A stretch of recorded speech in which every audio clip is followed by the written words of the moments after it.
What up, y'all? How y'all doing? Man, just got back from Miami. It was a crazy weekend.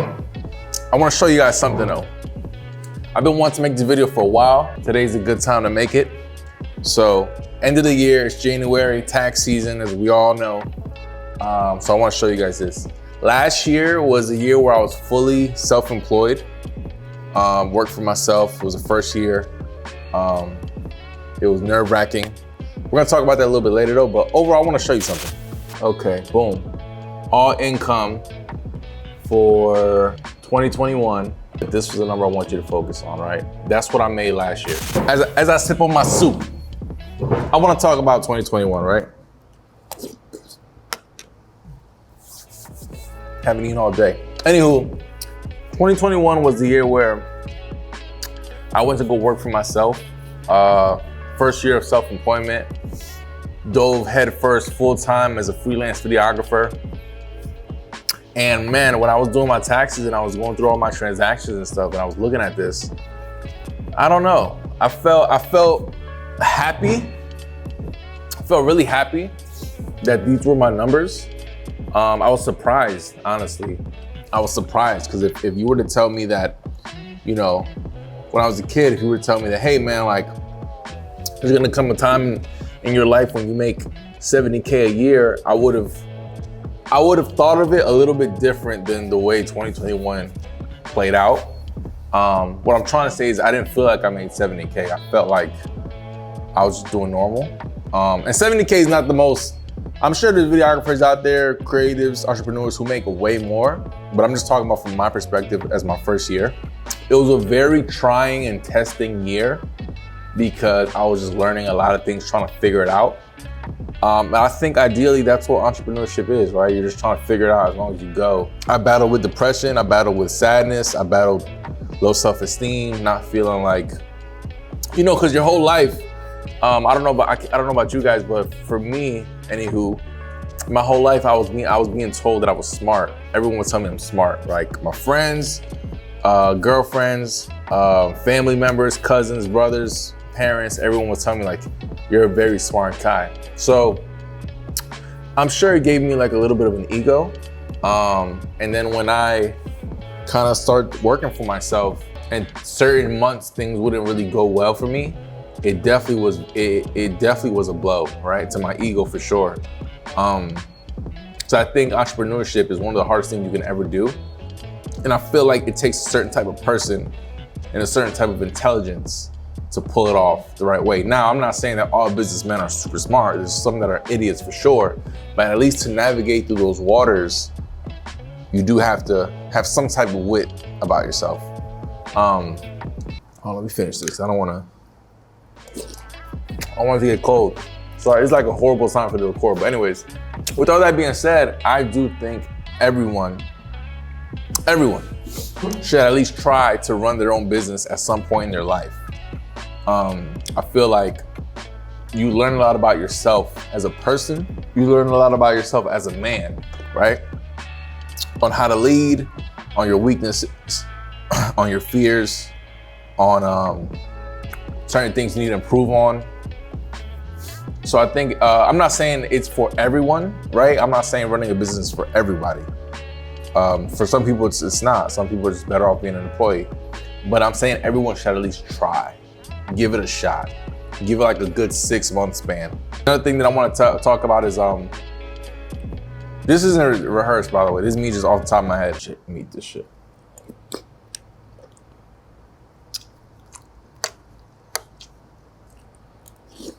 What I'm trying to say is, for anybody out there, any creative entrepreneur out there who is your first year, first few months, and you're scared, I want to tell you, man, just keep pushing, you know? Bro, trust me, there was months, man, where I was not sure who I was. There were months and weeks where I was not sure who I was. I was not like, I would look in the mirror and I'm like, yo, am I this person that I claim to be? Am I this person that everyone's said that I was? Am I this smart guy? Like, cause right now I don't feel smart at all. I feel dumb. I'm broke as shit. I was driving around with it was a good car, but it wasn't like my ideal car. And I was just trying to figure things out, man. And certain things I couldn't pay, and certain, you know, certain situations I wasn't able to fund how I really needed to fund them, and stupid mistakes that I made. Like, I invested in crypto, which was the horrible time for me to invest in crypto, because when you're starting off a business, that's the last thing you should be doing first. Like, you gotta wait until you get a little bit more stable to finally start investing in crypto and taking risks and stuff like that. But when you're starting off with business, I got caught up in the hype. And I lost like 4 or 5 grand. Stupid of me, I know. But, you know, looking back, there's a lot of things that I learned that I would, this year, I know for a fact I'm not gonna do. And one, so I'm gonna run down 4 things that I learned 2021, starting my own business.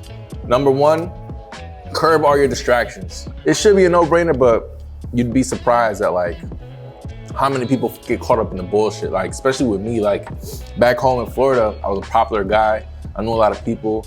I was very good with women. So the whole time I'm doing all this stuff, I'm like dating, and like, that is the last thing I should have been doing. I shouldn't have been dating at all. I shouldn't have been hanging out with anyone. I should have been just laser focused on my business. But just, again, caught up in the hype, caught up in my own ego. I've always been good with women. Like, I just, you know, that was a very bad thing for me to do. Dating and going out. So first thing I learned, curb your distractions. Again, it sounds like a no-brainer. You're like, duh, obviously, but man, I wish I had someone to grab me and just tell me like, bro, stop bullshitting, bro. Like, you're over here wasting time and wasting money. All right, so 2, keep pushing. You know, you're gonna feel every single emotion. You're gonna feel every single emotion. You're gonna feel sadness, you're gonna feel guilt, you're gonna feel anger, frustration, doubt. You're gonna feel every single emotion, but throughout all those emotions, just keep pushing, man. Keep pushing. Like, don't stop, and don't try to reroute. Don't try to like, no, man, like, just keep going. Keep doing what you're doing. Figure out where you can improve, adjust, pivot, keep on pushing ahead. 3rd thing that I learned, the gift of gab. So a little bit about me, man. Like, growing up, I was a little bit of an introvert. I wasn't like the most social being. I was kind of shy. But just throughout this past path of entrepreneurship, I learned more so how to speak. And when I say speak, I don't mean speak to people that I know or speak to people that I'm comfortable with. I mean, so speak to people that I don't know, people that I'm not comfortable with, people I might be intimidated by, people that I don't like. You gotta learn how to speak. You gotta learn how to network. You gotta learn how to really sell, right? You can have the best product, the best service in the world, but if you can't sell it, you can't clearly explain the value of your product or service, no one's gonna buy. You gotta learn how to talk to people, man. You gotta learn how to talk to people, say hi to people, look people in the eyes, shake their hand, find out what they want. Don't be too friendly, because that's another thing. You get caught up in the networking shit and you're too friendly, and before you know it, like, you're buddies with the person, but they're not buying anything from you. So you just lost money right there. Oh shit. Yeah, so 4th thing that I learned is never stop learning. Never stop learning. Just because you don't go to college or you go to school doesn't mean that you should stop learning. Throughout this year, I invested in classes to learn how to sell, learn how to write cold emails, even classes just being a better shooter, better editor. I took a few internships, and when I say internships, it was low-paying jobs, but I wanted to get really close to the person who was in charge, because they were, in my mind, they were very smart and very business savvy in their field, which was videography, and I wanted to get close to them. So, you know, I took a very low-paying gig. I drove like 3 hours, got paid like, I don't know, like 150, 200 bucks, but in turn of me doing that, I spent the whole day with the guy. The whole day I'm with him, I'm watching him, paying attention to how he's doing things, how he's running the cameras, running the teams. We had a little conversation. We're talking about sales, talking about what I'm charging for video, you know, so, you know, some people might look at it as a loss. I look at it as a win. I got paid to learn from someone who is great at what they do, you know? think about it, when you go to college, you pay for that. I didn't have to pay for this. I got paid for that. So never stop learning. Drop your ego. Don't be afraid to ask questions. Don't be afraid to work under someone, no matter what age or how popular you are or who you are. Don't be afraid to work under someone. And so those are the 4 things that I learned, man. I'm gonna wrap this up. If you found some value in this, subscribe, like, comment, share. I'm gonna be a little bit more consistent with my YouTube. I'm trying to drop a video a week. And they're gonna be just like this. It's not gonna be nothing crazy, nothing with me like, running around the jungle or the forest with the camera. Like, it might be a little bit of that, but it's mainly just me sharing my thoughts on this journey of mine. I'm trying to be a millionaire. I'm at 70K last year. This year, 2022, I'm kind of trying to figure out if I'm gonna make more money or make less money, because actually that'll be another video. Well, I'll do that next. But on the road to be a millionaire, share the things that I've learned and how my behavior has changed. So yeah, man, hopefully you guys take this journey with me. You guys are along for the ride. I thank you guys for watching this. Even if it's 2 people, I really don't care who watches this. This is mainly for me. In 10 years from now, I'm gonna watch all these YouTube videos back and I'm just gonna be amazed at the progress. I'm really documenting my progress. So again, thank you guys. If you are watching this, I gotta finish my taxes. The amount I gotta pay this year, I could have put a down payment on the car. It's ridiculous. That's gonna be a whole nother video. But yeah, man, love y'all. Peace.